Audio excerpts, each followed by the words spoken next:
하나님의 말씀은 맛있습니다. 하나님의 말씀은 즐겁습니다. 하나님의 말씀은 생명과 행복을 줍니다. 500독 성경 통독 훈련 원장입니다. 여수 살리는 교회 임기환 목사가 하나님의 말씀을 봉독하고 전하는 시간입니다. 함께 하시면 기적이 일어납니다. 알람을 설정하시고 들으시면 좋겠습니다. 본 방송은 유튜브에서 성경 통독 임기환 검색하시고 구독하시면 계속되는 하나님의 말씀 업데이트를 통해서 은혜 받으실 수 있습니다. 오늘은 전도서 8장을 봉독하고 말씀을 전하겠습니다. 전도서 8장. 누가 지혜자와 같으며 누가 사물의 이치를 아는 자이냐. 사람의 지혜는 그의 얼굴에 광채가 나게 하나니 그의 얼굴에 사나운 것이 변하느니라. 내가 고나노라. 왕의 명령을 지키라. 이미 하나님을 가리켜 맹세하였음이니라. 왕 앞에서 물러가기를 급하게 하지 말며 악한 것을 일삼지 말라. 왕은 자기가 하고자 하는 것을 다 행함이니라.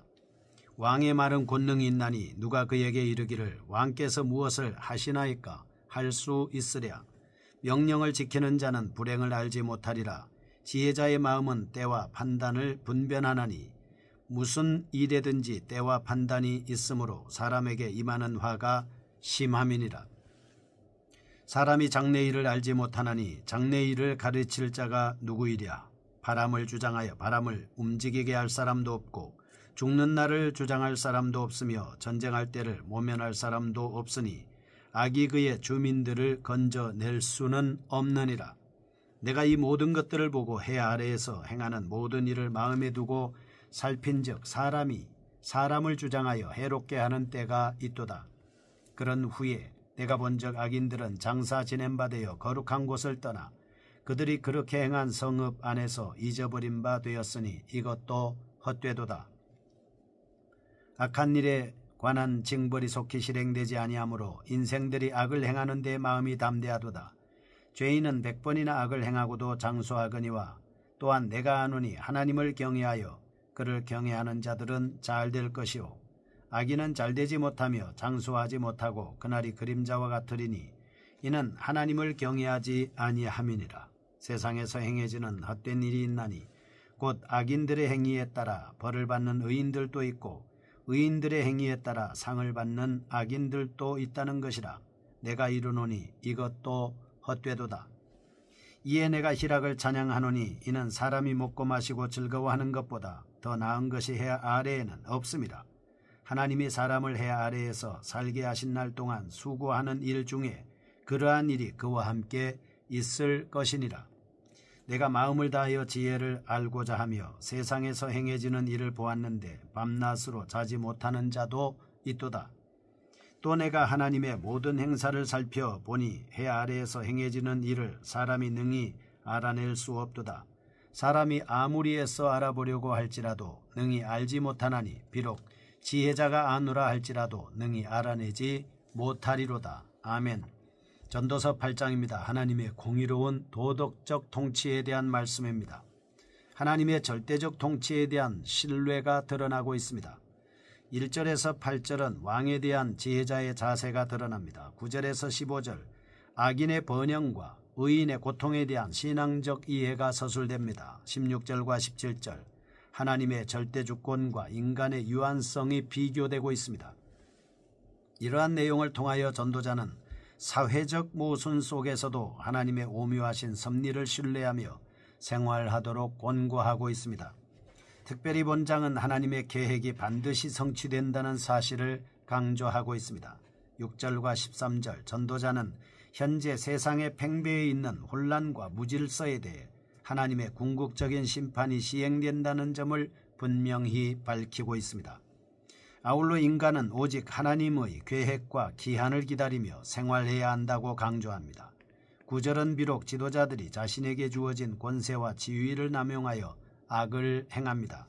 10절 악한 자가 영예로운 장례식을 치릅니다. 11절 공의가 제대로 시행되지 않습니다. 12절 하나님을 경외하는 자들은 궁극적으로 형통할 것이라고 주장합니다. 이런 결론을 통해서 전도자는 하나님의 포괄적인 섭리를 부인하는 경향에 대해 결정적인 해답을 제공하게 됐습니다. 형통하고 의인이 멸망하는 부조리한 현실로 인하여 하나님의 선하신 계획은 의심을 받아왔습니다. 15절 여기에 대해 전도자는 오직 하나님을 신뢰하고 경외하는 자들에게만 인생을 즐길 수 있는 희락이 주어진다고 답변했습니다. 사랑과 지혜가 풍성하신 하나님께서는 먼저 그의 나라와 그의 의를 구하는 자들에게 모든 선물들을 마음껏 즐길 수 있는 능력을 허락해 주셨습니다. 이러한 희락은 욕망과 헛된 사상에 함몰되어 허물을 느끼게 되는 육적 인간이 결코 소유할 수 없는 것입니다. 솔로몬의 이런 지혜로운 답변은 하박국 선지자가 불의한 이방인들이 이스라엘을 대적하는 행위에 대해 하나님께서 방관하시는 이유를 물었을 때 주어진 답변을 생각나게 하고 있습니다. 하나님께서는 바벨론 시대가 이스라엘에 대해 불의와 악을 행사함에도 불구하고 침묵하시는 이유를 묻는 선지자에게 정해진 시기에 징벌할 것이라고 말씀하셨습니다. 이와 마찬가지로 본장에서는 솔로몬은 하나님께서 의인과 악인에 대해 공의롭게 보호하신다고 기록함으로써 하나님의 주권을 주장하고 있습니다. 교훈입니다. 첫째, 이 세상은 어떠한 상황 속에서도 하나님의 뜻대로 진행될 것입니다. 따라서 아무리 외적인 상황과 주위의 환경이 절망적으로 보일지라도 두려워하거나 염려할 필요가 없습니다. 둘째, 악인들이 이 땅에서 영화를 누린다고 할지라도 그것은 순간적이고 불확실한 영화에 불과하며 결국은 하나님의 심판으로 인하여 멸망당할 뿐입니다. 1절에서 8절 첫 번째로 보겠습니다. 왕의 권위에 대한 순종입니다. 하나님의 계획 속에서의 인간 정부의 역할에 대해 알려주고 있습니다. 왕의 명령에 순종할 것을 요구하고 있습니다. 왕은 하나님의 위임을 받은 대리 통치자로서 신적 권위를 가지고 있습니다. 그러므로 전도자는 하나님을 두려워하는 마음으로 권력에 순종하는 태도가 참다운 지혜자의 도리라고 밝히고 있습니다. 1절 지혜로운 자의 빛남과 영광스러움을 서두에 언급함으로써 지혜의 유익성과 귀중성을 나타내주고 있습니다. 이러한 언급은 이후로 드러날 지혜로운 삶의 복됨에 대한 암시 역할을 하는 것으로 보입니다. 2절에서 5절 왕에 대한 순종을 촉구합니다. 5절에서 6절 지혜자는 시기와 판단을 잘 분별함으로 불행을 당하지 않으리라는 사실을 암시해 주고 있습니다. 7절과 8절 인간의 무지와 연약함을 강조하며 주어진 권위에 순종하는 삶이 지혜롭다는 사실을 간접적으로 가르쳐주고 있습니다. 사실 사람이 왕의 권위에 순종하는 이유는 하나님께서 친히 부여해 주신 권한이기 때문입니다. 솔로몬은 하나님의 선지자로부터 기름 부음을 받았습니다. 이스라엘의 왕으로서 하나님의 백성 이스라엘을 다스리고 인도하도록 위임받았습니다. 그러므로 그는 2절 왕의 명령을 지키라, 3절 왕은 그 하고자 하는 것을 다 행함이니라, 4절 왕의 말은 권능이 있다, 5절 무릇 명령을 지키는 자는 화를 모르리라 등과 같은 표현을 사용해서 왕의 권위가 절대적임을 암시합니다. 그 권위를 무시하거나 거역하는 자는 하나님을 업신여긴 것과 같이 심판에 처해진다는 사실을 언급하고 있습니다. 이상에서 우리는 5절 왕의 권위에 절대적으로 복종하라는 교훈을 발견할 수 있습니다. 심지어 어떤 충격적인 일이나 무자비한 취급을 당한다 할지라도 주인에 대한 충성을 버리지 말아야 함을 배울 수 있습니다. 이러한 권면은 대단히 부당한 것처럼 보이지만 통치자들을 통하여 일하시는 하나님의 법도와 규례를 존중하는 영적 태도라고 할 수 있겠습니다. 우리는 하나님의 주권과 선하신 경륜을 인정하는 의미에서 반역을 도모하지 말고 하나님의 뜻대로 생활해야 하겠습니다. 둘째, 9절에서 15절입니다. 하나님의 공의로운 통치입니다. 9절에서 10절은 왕에 대해 지혜자의 자세에 대하여 비교적 소상하게 언급했던 전도자는 이제 악인이 번영하고 의인이 고통받는 모순에 대한 해명을 하고 있습니다.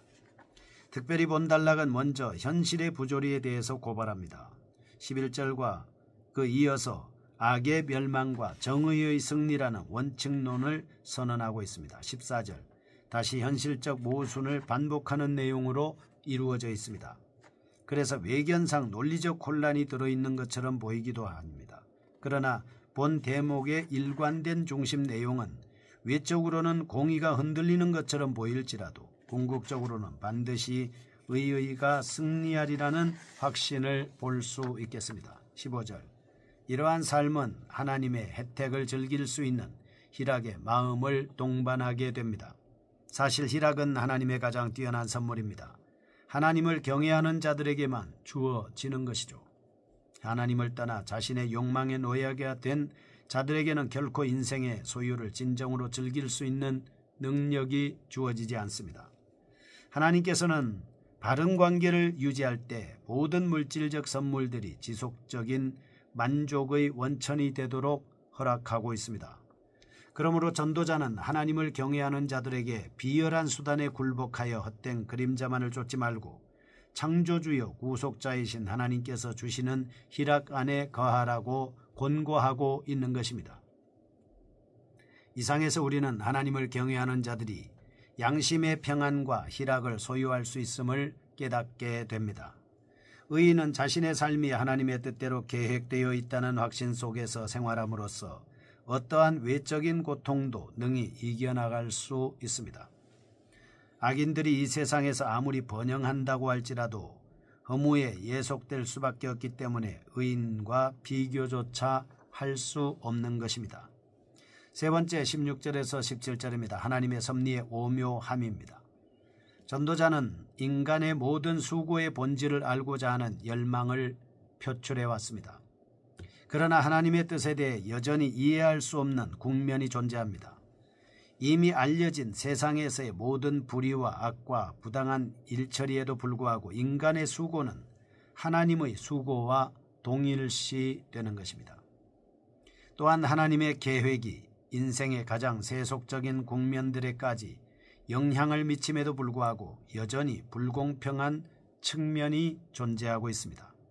그러므로 전도자는 본단락에서 하나님의 계획을 성급하게 부인하지 말라고 경고합니다. 17절.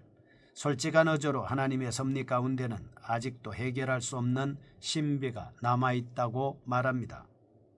유한한 인간이 무한하신 하나님의 사역을 모두 알고자 하는 시도 자체도 교만한 태도라고 볼 수 있겠습니다. 인간의 사고력과 이해력과 통찰력은 자신의 한계를 넘어서지 못합니다. 오직 하나님께서 자신의 계획을 계시하신 만큼만 이해할 뿐입니다.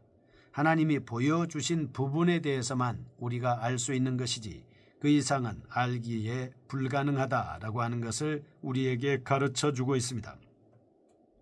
하나님은 인간을 온전히 알지만 유한한 인간은 단지 부분적으로 하나님을 알 수밖에 없는 것입니다. 하나님께서 이 세상의 모든 일들을 주관하신 데 대해서 인간의 이성과 안목으로 도저히 이해할 수 없는 부분들이 있습니다. 그러나 하나님의 무한하신 의지 가운데 주관되는 대로 섭리에 대해 인간이 판단할 수는 없는 것입니다. 그런 의미에서 우리는 하나님의 의지에 따라서 하나님의 뜻에 따라서 하나님의 말씀에 따라서 하나님의 뜻을 알 수밖에 없는 한계점을 가지고 있다라고 하는 것을 알 수 있습니다. 그래서 우리는 성경 통독을 부지런히 해야 하는 것이죠. 첫째, 이 세상에서 악인이 형통한 것처럼 보일지라도 하나님의 공의로운 법칙에 따라 반드시 멸망하게 됩니다. 하나님이 함께 하시면 승리하게 되죠. 둘째, 역사 속에서 활동하시는 하나님의 섭리는 오묘하고 비밀스러움을 때때로 인간이 이해할 수 없는 사실로 사건으로 나타날 수도 있습니다. 우리는 이러한 역사 속에서 연약한 피조물의 한계를 철저히 체험하며 하나님의 주권과 섭리에 전적으로 복종하는 삶을 배울 수 있습니다. 하나님의 지혜와 지식은 부유합니다. 인간의 논리와 지식을 초월합니다. 그러므로 오직 하나님을 신뢰하며 바라볼 때 올바른 생활을 영위할 수 있습니다. 하나님의 말씀을 따라 올바른 삶을 살게 하여 주옵소서. 예수님의 이름으로 기도합니다. 아멘. 여수 살리는 교회 임기환 목사였습니다. 지금 극동방송을 듣게 하세요. 기적이 일어납니다. 우리는 지금 생명을 전하고 있습니다.